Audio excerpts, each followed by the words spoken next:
मैं राजस्थान इस मर्दों के प्रदेश में महिलाओं की और वीरांगनाओं की दबंग आवाज बनकर गूंज रही हूँ। मैंने अर्ज करी बंदे परवर से, क्यों सितम ढा रहे हो हम पर? बात सुनकर हंसकर मुस्कुराकर वो बोले, हमसे टकराना मना है। मैंने भी मुस्कुराकर कह दिया गलत में हाँ से हाँ मिलाना मेरी विरासत नहीं है। प्रियंका गांधी जी के नारे को आत्मसात कर रही हूँ। लड़की हूँ, लड़ सकती हूँ। मैंने कांटों से नहीं फूलों से धोखे खाए हैं। मैं सहारों से धोखा खाई हूँ, अब सहारों से बच के सर के ओसिया में नहीं देंगे तो मैं इन्हीं वीरांगनाओं की तरह मुंह में घास लेकर ओसिया की जनता के लिए धरने में बैठूंगी। आप में दम है तो 3 बजे उठा लेना मेरे रिवेंजफुल एटीट्यूड, क्योंकि मैंने आपके आतंकी की उस उपाधि की और नाते की उस वक्तव्य की निंदा करी तो वहां पर जेडीसी मेरे ओसिया की 44 सड़कों को रातों रात मना कर देता है। But I believe that this decision by the JDC to tell me that not a single road will be given to OCI is a manipulative behavior according to political revengeful attitude. मैं उनका दीदार करना, मंत्री जी का मेरे को दीदार ही नहीं हो रहा। उन्हें भी मुस्कुरा कर कह दिया गलत में हाँ से हाँ मिलाना मेरी विरासत नहीं है।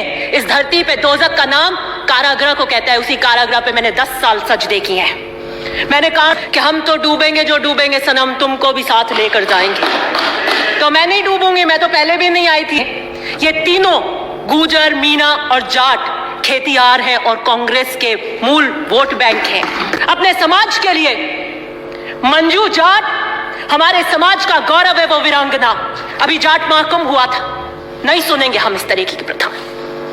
ये सुनने के मैंने लेटेस्ट में रिव्यू मीटिंग करी और मैंने नॉर्थ और वेस्ट जोन्स के दोनों एक्सचेंज को बताया। मैं दोनों नॉर्थ वेस्ट की इनको टेबल करूंगी यहाँ पर, और बात करके ये बात हुई कि 70% से ज्यादा जो रोड्स हैं उसमें पटवारी की रिपोर्ट बाकी थी। कुछ एएस हो गई, कुछ एफएस हो गई, कुछ एएस से एफएस के लिए प्रगति पर थी।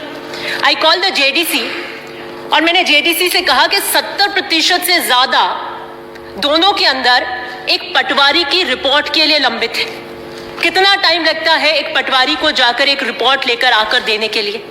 आप साल भर से अंदर एक पटवारी की रिपोर्ट नहीं लेकर आ पा रहे हैं। क्या कमिटमेंट आप मुझसे रोज 1 हफ्ते और 1 दिन का कर रहे हैं?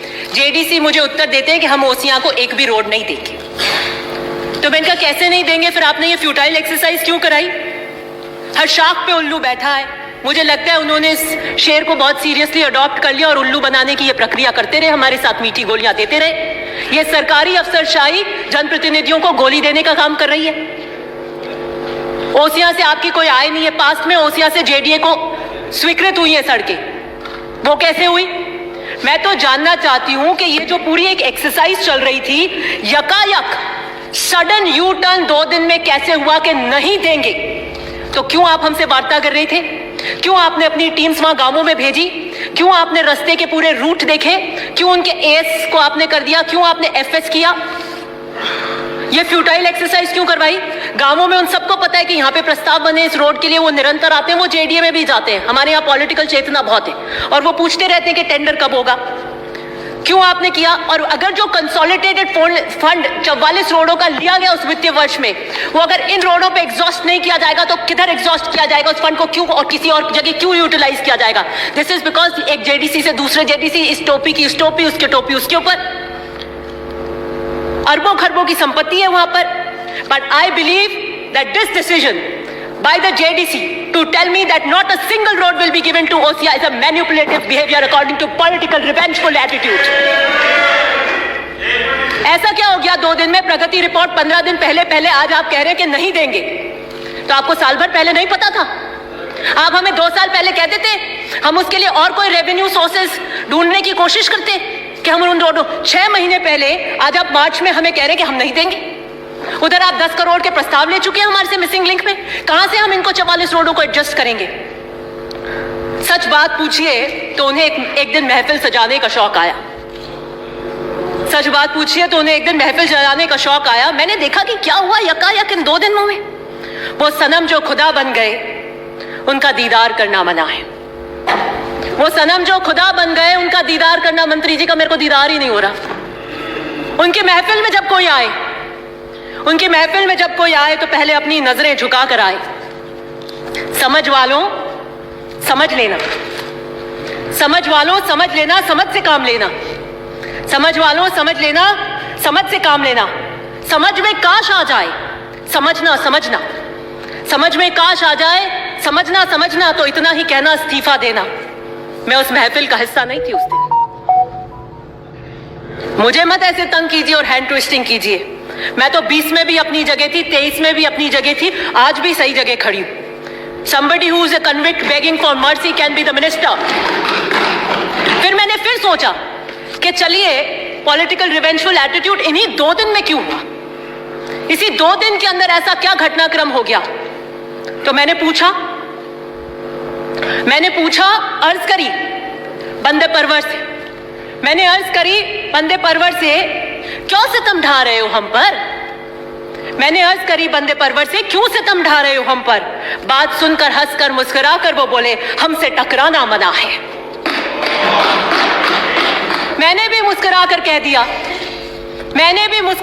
दिया, गलत में हां से हां मिलाना मेरी विरासत नहीं है। प्रियंका के नारे को आत्मसात कर रही हूं, लड़की हूं, लड़ सकती हूं, द्रौपदी नहीं हूं। बाहरी कृष्ण की आवश्यकता नहीं है मुझे अपनी रक्षा के लिए। मैंने 10 साल जबर के अंधेरों में जिंदगी गुजारी है। मैंने 10 साल दोजक पे सजदे किए। इस धरती पे दोजक का नाम कारागृह को कहता है, उसी कारागृह पे मैंने 10 साल सजदे किए हैं। मैंने कांटों से नहीं, फूलों से धोखे खाए हैं। मैं सहारों से धोखा खाई हूं, अब सहारों से बच के चलती हूं। मैं राजस्थान, इस मर्दों के प्रदेश में महिलाओं की और वीरांगनाओं की दबंग आवाज बनकर गूंज रही हूं। मेरा दोष क्या है? मेरा दोष क्या है? मेरा दोष क्या है? मेरी वारदात क्या है? मेरी वारदात कुछ भी नहीं। मेरी वारदात कुछ भी नहीं। सब बजा लेंगे आप। नहीं बोले। मेरी वारदात कुछ भी नहीं। हाँ थी। नहीं, मेरी वारदात कुछ भी नहीं। नहीं, हाँ थी। मैं पार्टी के प्रति फर्माबरदार थी। मंत्री महोदय आला कमान को भी चुनौती दे सकते हैं। मैं तो छोटी सी कार्यकर्ता हूं, बावफा फर्माबरदार हूं अपने दल के प्रति। मुझे इस 2 दिन के घटनाक्रम पे अफसोस होता है और मैं कह देना चाहती हूं, क्या पता एक रवैया शायद उन्होंने सोच लिया हो कि हम तो डूबेंगे जो डूबेंगे सनम, तुमको भी साथ लेकर जाएंगे। तो मैं नहीं डूबूंगी, मैं तो पहले भी नहीं आई थी। राठौर साहब ने बिल्कुल कर दिया। मैं तो रंधावा जी को धन्यवाद देना चाहती हूँ जो रिट्रैक्ट कराए के सारे इस्तीफे, नहीं तो आज मंजर कहीं कुछ और होता। मैं तो उस वक्त भी साथ में नहीं थी। गुर्जर कितनी दिल की गहराइयों से आपको चाहते हैं ये सर्वविदित है। मीना समाज के कद्दावर नेता को आप आतंकी की समान उपाधि देते हैं। जाट समाज की बेटी मंजू को नाते के नाम से लेकर आप चरित्र हनन करते हैं। ये तीनों गुर्जर, मीना और जाट खेतियार हैं और कांग्रेस के मूल वोट बैंक हैं। 45% से ज्यादा राजस्थान में इसका हिस्सा है।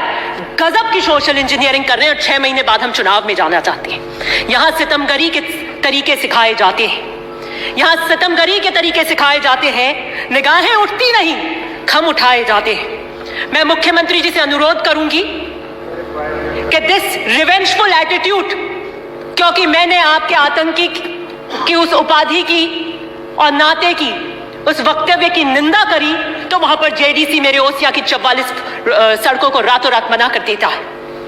This political revengeful attitude, let the Rajasthan see it, कि अगर मैं सही पर सही खड़ी होकर अपने दल के लिए, अपने समाज के लिए, मंजू जाट हमारे समाज का गौरव है, वो वीरांगना।